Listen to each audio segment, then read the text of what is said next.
1500 रुपयाची पेन्शन आज मिळते, जी 250 मिळत होती. तुमच्या कृपेने 1500 रुपयाची पेन्शन देता ती साहेब आता 2100 पेन्शन द्यावी.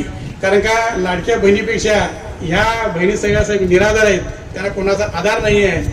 मुख्यमंत्री लाडकी बहीण योजना आणली आणि दसरा आणि दिवाळीच्या दरम्यान आईला 7,500 आणि मुलीला 7,500 15,000 रुपये आल्यावर बाजारपेठा फुल झाल्या. नवऱ्याला विचारायची काही गरज लागली नाही.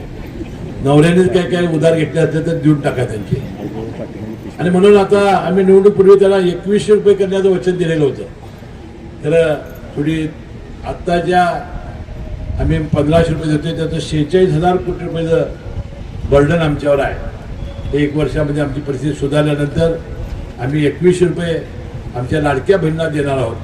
त्याच वेळात तुम्हाला सुद्धा संजय गांधी निराधार लाभार्थ्यांना 2100 रुपये मिळणार आहे, त्याची काळजी करू नका.